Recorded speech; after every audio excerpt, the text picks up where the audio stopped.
Hello friends, welcome to Novamon school Jamnagar. आज हम पढ़ेंगे रिमझिम स्टैंडर्ड 5th, उसमें चैप्टर नंबर 2 फसलों के त्योहार।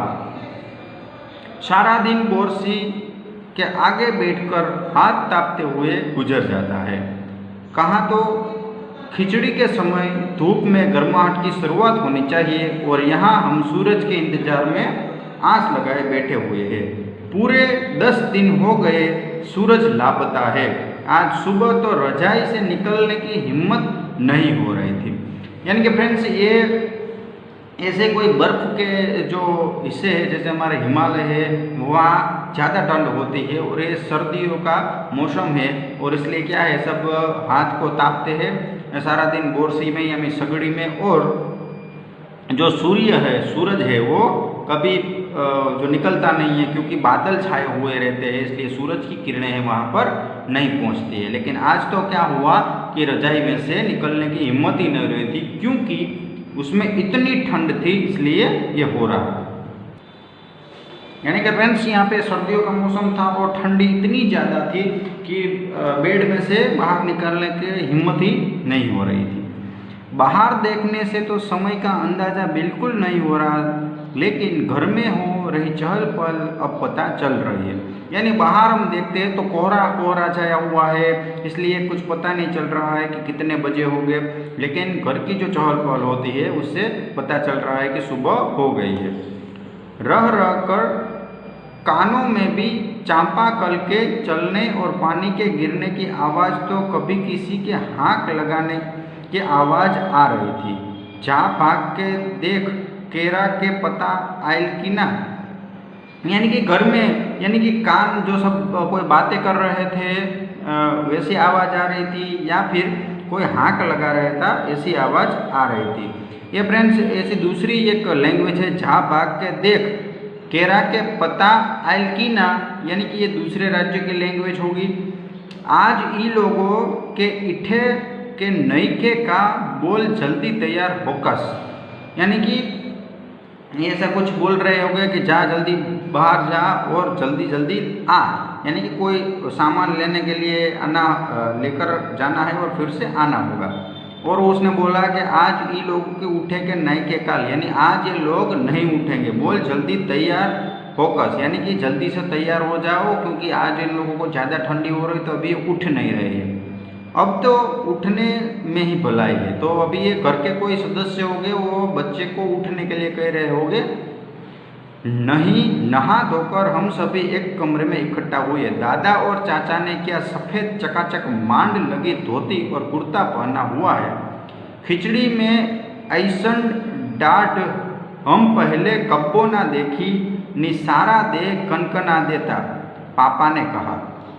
यानी कि जो घर के सदस्य है, सभी मेंबर है, वो नहा धोकर एक कमरे में बैठ गए हैं और दादा और चाचा है वो सफ़ेद चकाचक मांड, यानी जो सफ़ेद कुर्ता और धोती पहन के बैठे हैं। और पापा ने बोला कि इतनी ये ठंडी है, मैंने कभी नहीं देखी है। मैं ऐसन ठाठ हम पहले कब्बो ना देखने सारा दे कनकना देता, यानी कि ऐसी ठंडी है मैंने कभी नहीं देखी है। फ्रेंड्स, ये भोजपुरी लैंग्वेज है। शायद आज धोती में उन्हें ठंड का कुछ ज़्यादा लग रही थी, यानी कि वो उन्होंने धोती और कुर्ता पहने हैं, इसलिए उन्हें ठंड ज़्यादा लग रही थी। सामने मचिया पर खादी की सफ़ेद साड़ी पहने हुई दादी बैठी थी। आज दादी ने अपने बाल धोए हैं, जक सफ़ेद सेमल की रुई जैसे हल्के फुल्के बाल। गौर से देखने पर भी एक काला बाल नजर नहीं आता, बिल्कुल धुली धुली सी लग रही है दादी। यानी दादी ने आज क्या पहना है, तो व्हाइट कलर की साड़ी पहनी है, सफ़ेद साड़ी पहनी है, और उनके बाल है वो कैसे है, हल्के फुल्के है। अभी उनकी उम्र हो गई है, तो क्या होगा, उनके जो बाल है उसमें में एक भी काला बाल यानी ब्लैक जो हेयर है वो नज़र नहीं आ रहा है, पूरे के पूरे बाल सफ़ेद हो गए हैं।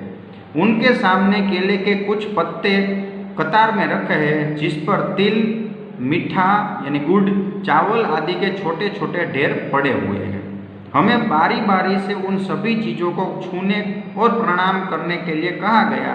जब सबने ऐसा कर लिया तो उन सभी चीज़ों को एक जगह इकट्ठा करके दान दे दिया गया।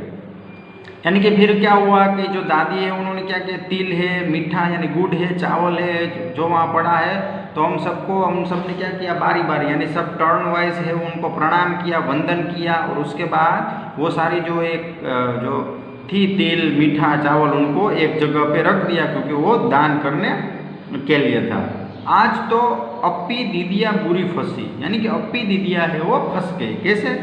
उन्हें न तो चूड़ा दही ही पसंद है और ना ही खिचड़ी, पर आज तो फरमाइशी नाश्ता नहीं चलेगा। लेकिन आज कुछ त्योहार होगा, इसलिए क्या है, उन्हें चूड़ा दही पसंद नहीं है, यानी कि चूड़ा दही खाने की कोई चीज़ होगी, और खिचड़ी उन्हें पसंद नहीं है। लेकिन आज तो नाश्ता भी नहीं मिलेगा, फरमाइशी नाश्ता यही खाना है। उन्हें दोनों ही चीज़ें खानी पड़ेगी। आज खिचड़ी जो है, खिचड़ी खाने के बाद सभी ने गया से लाए तिल, गुड़ और चीनी के तिलकुट के बड़े चाव से खाया। यानी कि आज क्या हुआ कि देखिए, सबने पहले खिचड़ी खाई, और उसके बाद तिल होता है यानी तल होते हैं, वो गुड़ के साथ सभी ने खाए। खाते खाते मैं सोच रही थी कि कितनी अलग है ना यह खिचड़ी जो अभी हम बना रहे हैं। यानी कि खाते खाते मैं सोच रही कोई आज जो खिचड़ी हो कैसी डिफरेंट बनी है। स्कूल में हम जो खिचड़ी बनाते थे उसकी अलग ही मस्ती हुआ करती थी। यानी स्कूल में जो हम सब मिलके खिचड़ी बनाते हैं, जो प्रोग्राम करते हैं, वो सब अलग ही होता है। छुट्टी का दिन, नाव में बैठकर गंगा नदी की ओर सैर, फिर टापू पर बालू में दौड़ते हुए पतंग उड़ाना या उड़ाने की कोशिश करना, कितना मज़ा आता था। और देखिए यहाँ पे छुट्टी का दिन था, तब हम क्या करते थे, नाव में बैठकर गंगा की सैर करते थे, फिर टापू पर जाकर हम पतंग उड़ाते थे या फिर पतंग उड़ाने की कोशिश करते थे। तो वो कितना मज़ा था, यानी छोटे थे तब वो ये सब हम मज़ा लेते हैं। इधर हम पतंग उड़ाते थे और वहीं थोड़ी दूर गुरुजी, विमला दीदा, आनंद जी, झिलमिट भैया सब मिलकर ईंट से बने चूल्हे पर बड़े बड़े कड़ाहों में खिचड़ी बनाते थे। यानी कि जब हम खेलते थे, पतंग उड़ाते थे, तब क्या करते थे, जो हमारे गुरुजी है, विमली दीदा है, आनंद जी है, झिलमिट भैया है, वो सब क्या करते थे, ऊँट के चूल्हे बनाते थे और बड़े बड़े पतीले लेकर उसमें खिचड़ी बनाते थे। हम भी बीच बीच में अपनी पतंग को सुस्ताने का मौका देते हुए मटर और प्याज छीलने बैठ जाते थे। हम भी क्या करते थे, थोड़ी देर बाद पतंग उड़ाते थे, फिर मटर और प्याज छीलने के लिए, काटने के लिए बैठ जाते थे।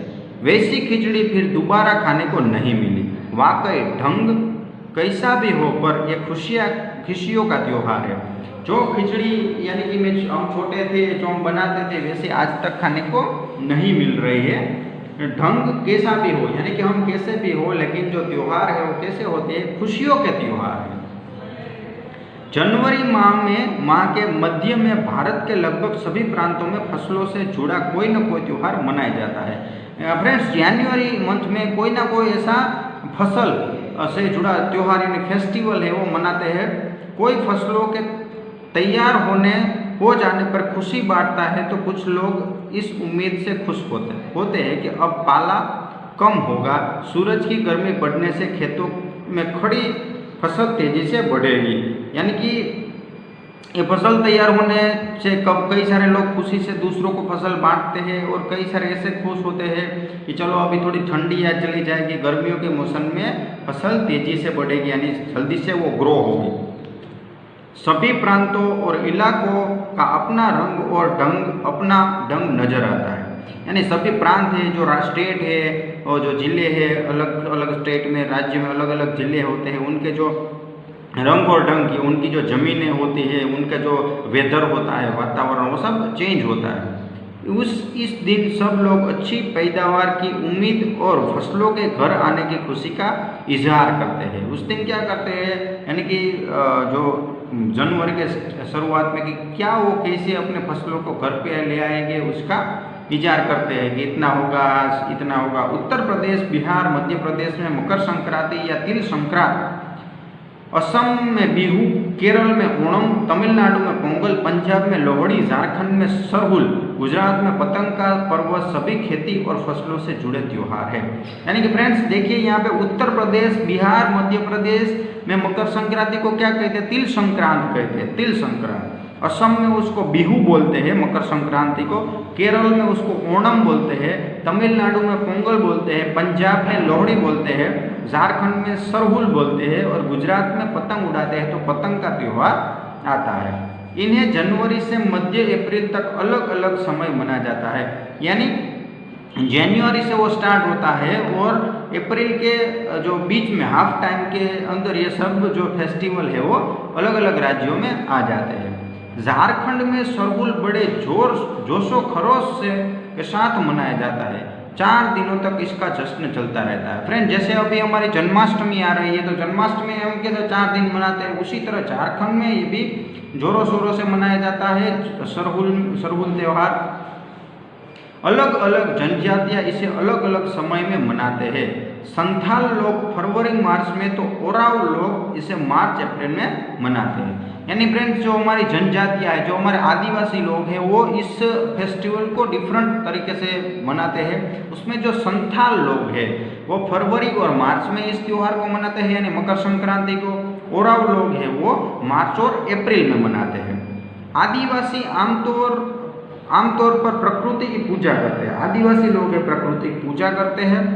सरहुल के दिन विशेष रूप से साल के पेड़ की पूजा हो जाती है, यानी सरहुल के दिन क्या होता है, लोग हैं वो पेड़ों की पूजा करते हैं।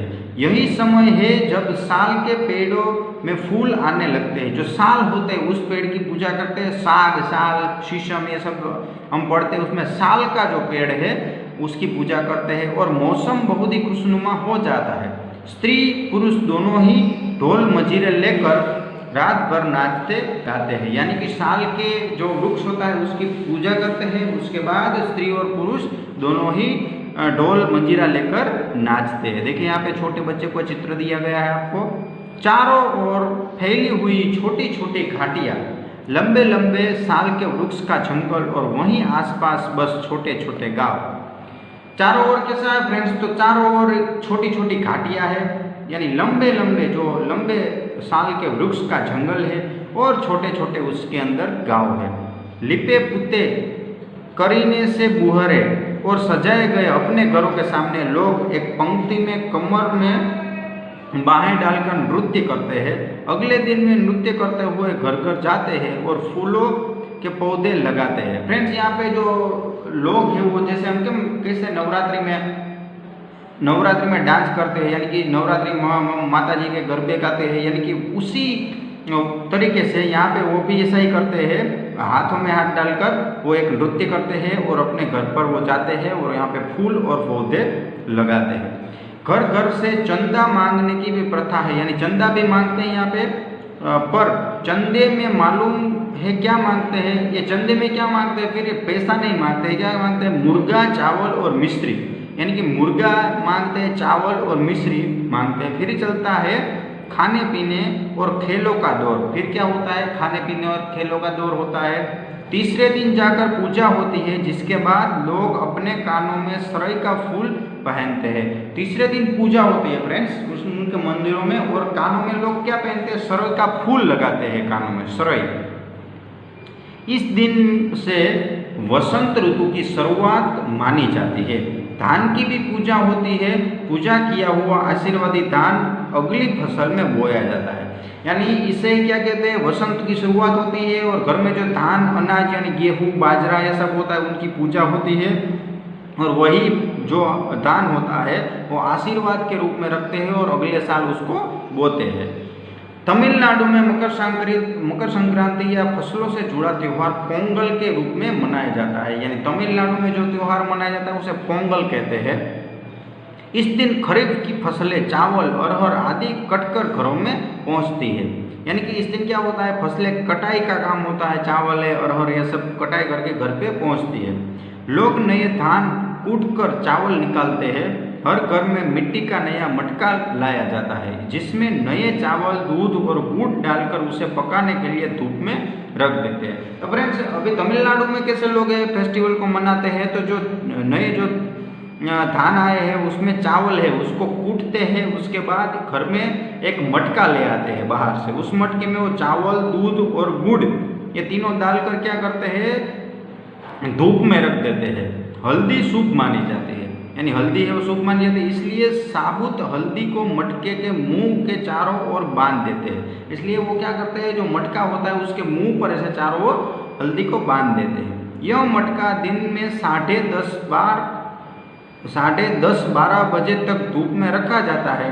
जैसे ही दूध में उफान आता है और दूध चावल मटके से बाहर गिरने लगता है तो पोंगला पोंगल खिचड़ी में उफान आ गया के स्वर सुनाई देते हैं। तो फ्रेंड्स ये मटका है वो कब तक रखते हैं, दोपहर को 12:30 बजे तक रखते हैं। उसके बाद दूध में क्या होगा, गर्म होगा तो उफान आ गया, उफान आ जाने की वजह से वहाँ के लोग हैं वो क्या बोलते हैं, पोंगला पोंगल ऐसा बोलते हैं। दूसरी ओर गुजरात में पतंगों के बिना तो मकर संक्रांति का जश्न अधूरा ही माना जाता है। फ्रेंड्स यहाँ पे हम तो पतंग नहीं उड़ाते तो हमें ऐसा लगता ही नहीं है कि यहाँ पे मकर संक्रांति है। इस दिन आसमान की ओर यदि नज़र उठाए तो शायद हर आकार और रंग रूप की पतंगे आकाश में लहराती हुई मिले।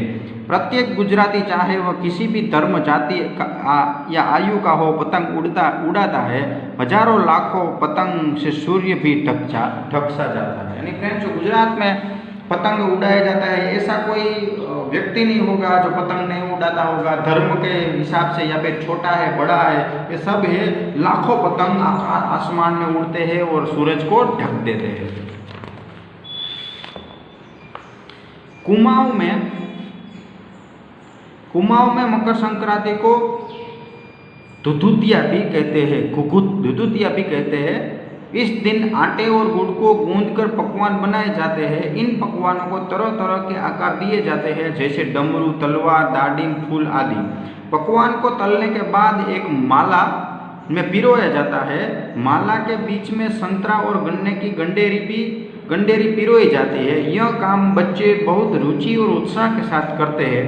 सुबह बच्चों को माला दी जाती है। बहुत ठंड के कारण पक्षी पहाड़ों से चल जाते हैं। उन्हें बुलाने के लिए बच्चे इस माला से पकवान तोड़ कर पक्षियों को खिलाते हैं और गाते हैं। सो फ्रेंड्स कुमाऊं में मकर संक्रांति तो दुधुतिया कहते हैं। यहाँ पे वो लोग क्या करते हैं, तो ये लोग क्या करते हैं कि देखिए यहाँ पे वो गुड़ और आटे को गूंदकर पकवान बनाते हैं। फिर वो पकवान इस दिन क्या होता है फ्रेंड्स के जो पकवान बनाए जाते हैं वो डमरू और तलवार के होते हैं। उसके बाद बच्चे हैं उसको रस्सी में पिरोते हैं, गन्ने की गंडेरी में पिरोते हैं और उसके बाद वो पहाड़ों पे जाते हैं और वहाँ पे पक्षियों को वो खिलाते हैं और गाना गाते हैं। कौन सा गाना, तो यहाँ पे लिखा है कौवा आओ गुगुत आओ ले कौवा बड़ो मके देजा सोने को घड़ो, सोने का घड़ो खाले पूरी मक्के देजा सोने की छुरी। इसके साथ ही जिस चीज़ की कामना हो वह मांगते हैं। यानी कि बच्चे हैं वो सभी चीज़ें उन्हें चाहिए वो मांगते हैं। है न कितनी अलग अलग अंदाज मकर संक्रांति को मनाते हैं। कहीं धूप चावल और गुड़ की खीर बनती है, कोई 5 प्रकार के नए अनाज की खिचड़ी बनाता है। कहीं कहीं लोग को सैलाब नदी में स्नान के लिए उमड़ पड़ता है। लोग ठंड से ठिठुरते रहेंगे पर बर्फीले पानी में कम से कम एक डुबकी तो जरूर लगाएंगे।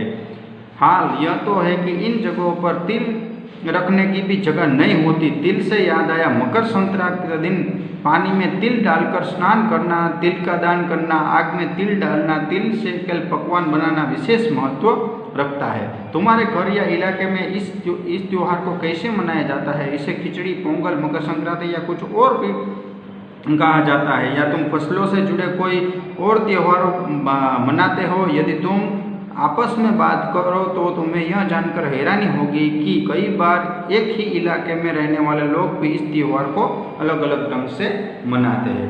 यानी कि फ्रेंड्स यहाँ पे हमने देखा कि मकर संक्रांति है वो अलग अलग राज्य में यानी अलग अलग जगह पे मनाई जाती है। जैसे कहीं पे दूध चावल गुड़ की खीर बनती है, कहीं पे 5 धान की खिचड़ी बनती है, कभी कोई सैलाब नदी में स्नान करता हो, चाहे वो कितनी भी ठंडी हो लेकिन एक बार तो वो डुबकी लगाएगा। उसके बाद मकर संक्रांति पर तिल का दान दिया जाता है, यानी तिल जो हम कहते हैं, यानी तिल का स्नान करते हैं, तिल डालकर उसके दान करते हैं, आग में तिल डालते हैं, तिल का पकवान बनाता है। ये सब एक विशेष जो महत्व है। फ्रेंड्स आपके इलाके में दूसरी कोई ऐसे नाम से बताए जाते हैं तो आपको वो सोचना है। चलिए आगे बढ़ते हैं। मौसम का अंदाज। खिचड़ी में ऐसन जाडा हम पहले कब्बो ना देखने, यहाँ तुम खिचड़ी से क्या मतलब निकाल रही हो? खिचड़ी यानी कि इस त्योहार में मैंने कभी ऐसी ठंडी नहीं देखी है। खिचड़ी यानी यहाँ पे एक त्योहार में जो खाना बनाए जाते हैं उसके बारे में है। क्या कभी ऐसा हो सकता है कि सूरज बिल्कुल ही न निकले? अगर ऐसा होता तो क्या हो जाता? सबसे पहले तो जो पेड़ पौधे सूख जाते, हमें जो विटामिन डी मिलता है वो भी नहीं रहता। यहाँ के सूरज नहीं होता तो जीवन का अंत हो जाता। अपने साथियों के बीच बातचीत करके लिखो, यहाँ पे आपको लिखना है। उसके बाद बाहर देखने के समय का अंदाजा क्यों नहीं हो पा रहा था? जिनके पास घड़ी नहीं होती वे समय का अनुमान किस तरह लगाते हैं? तो बाहर देखने से पता नहीं चल रहा था क्योंकि सूरज है वो बादलों के बीच छुप गया था, और घड़ी नहीं होती, वो सूरज को देखकर आप टाइम का अंदाज लगा सकते हैं। तुम्हारी जुबान। आज ई लोग के उठे के नहीं के जा भाग के देख केरा के पता आइल की ना। इन वाक्यों को अपनी घर की भाषा में लिखो कि आज ई लोग के उठे के नहीं के आज आपने अपनी भाषा में हम गुजराती में बोले तो ऐसे बोले कि आज आ उठिया के नहीं, एम उठसे के नहीं, અને જા ભાગ के देख केरा के पता आयल के ना, અને जा जरा जो तो खरा कोई आयु के नहीं। एम भारत तेरे रंग અને विविधता हमारे देश की पहचान है। फसलों के त्योहार हमारे देश के विविध रंग रूपों का एक उदाहरण है।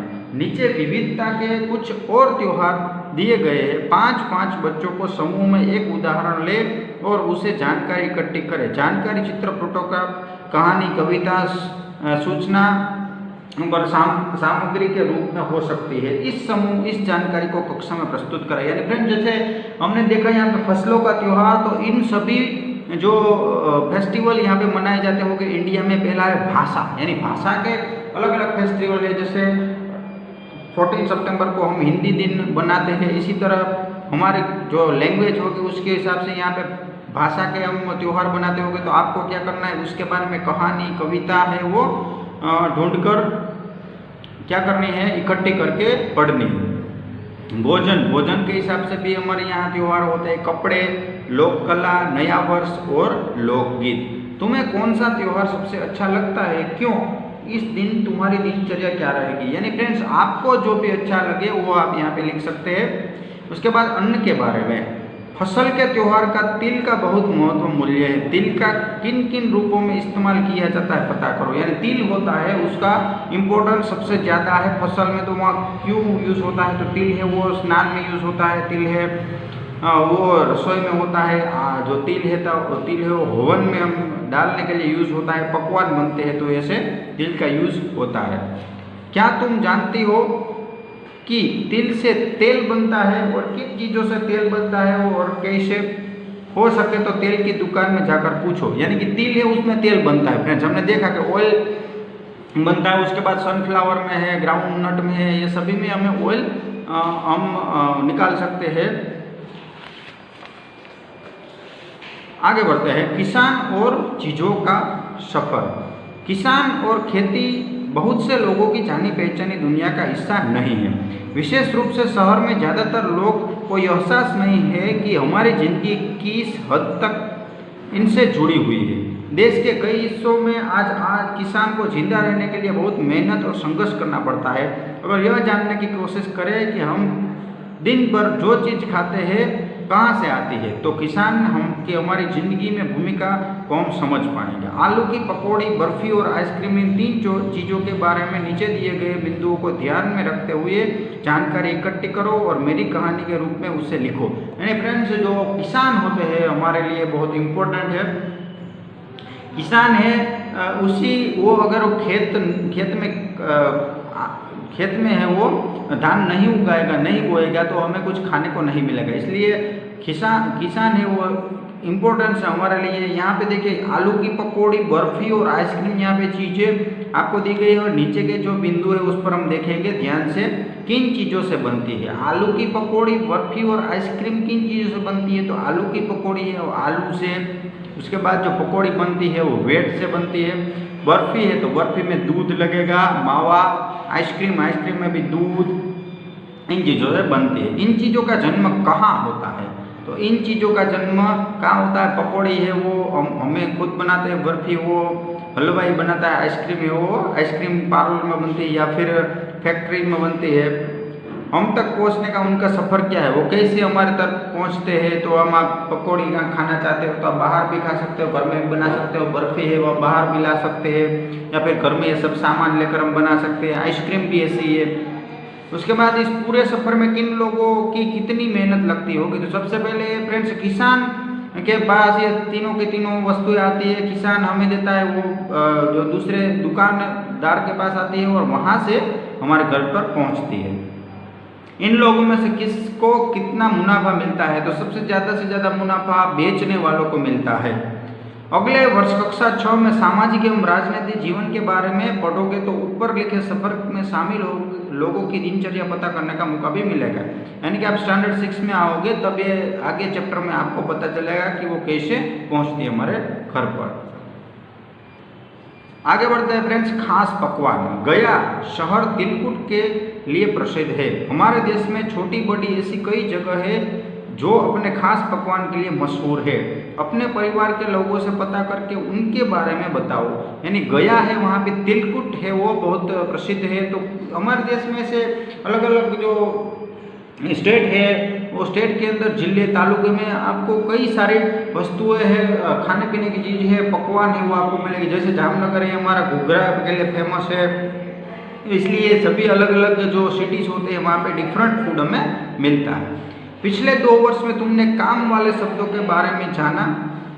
यानी आपने पिछले 2 वर्ष के बारे में कोई काम वाले शब्द, काम में आते हुए शब्द के बारे में आपने कभी जाना है? इन शब्दों को क्रिया कहते हैं। जो काम करने की जो प्रक्रिया होती है उसे क्रिया कहते हैं, क्योंकि क्रिया का संबंध कोई काम करने से है। देखिए खिचड़ी बनाने की विधि दी गई है, इनमें बीच बीच में कुछ क्रियाएं छूट गई है। उचित क्रियाओं का प्रयोग करके इसे पूरा करें। यहाँ पे फ्रेंड्स नीचे खिचड़ी बनाने की जैसे छोंकना, पीसना, पकाना, धोना, परोसना, भूनना, ये सब यहाँ पे भूल गए हैं, तो आपको यहाँ पे ये लिखना है। सो फ्रेंड्स यहाँ पे बंगाली खिचड़ी कैसे बनाते हैं उसकी पूरी की पूरी रेसिपी दी गई है। अदरक, लहसुन, इलायची के दाने, दालचीनी, पानी, मूंग दाल, सरसों का तेल, तेज पत्ते, जीरा, प्याज, बारीक कटा हुआ चावल, धुले हुए फूल गोभी बड़े बड़े टुकड़े की कटी हुई, आलू छिलका 4 टुकड़े में कटे हुए, मटर के दाने, धनिया पिसा हुआ, लाल मिर्च पीसी हुई, चीनी, घी, नमक और हल्दी, ये सभी रेसिपी के जो सामग्री है ये लाए गए। उसके बाद नीचे विधि दी गई है। इस विधि में कुछ शब्द है वो छिटक गए हैं, तो हमें इस पे वो लिखना है। जैसे इलायची, दालचीनी और लौंग में थोड़ा थोड़ा पानी डालते हुए क्या करेंगे हम? इलायची है, दालचीनी है और लौंग है, उसे थोड़ा थोड़ा पानी डालकर क्या करेंगे हम? उसे पीसेंगे, यानी पीसेंगे। उसके बाद अदरक और लहसुन को इकट्ठा पीसकर पेस्ट बनाओ। दाल को कहाड़ी में डालो और मध्यम आंच से सुनहरी भूरी होने तक क्या करो? पका लो। अब दाल निकाल कर क्या करेंगे? उसको धोएंगे। तेल को कुकर में डालकर गरम करो। तेल गरम हो जाने के तेज पत्ती और जीरा डालो। सो फ्रेंड्स ये पूरी जो रेसिपी है उसका सॉल्यूशन मैं आपको दे दूंगा, आप भी ट्राई कीजिएगा। इन शब्दों को यहाँ यूज करना है, ठीक है फ्रेंड्स। सो फ्रेंड्स यहाँ पे हमने हमारा चैप्टर नंबर 2 कंप्लीट कर लिया है, फसलों का त्योहार। वीडियो को देखते रहिएगा। Thank you.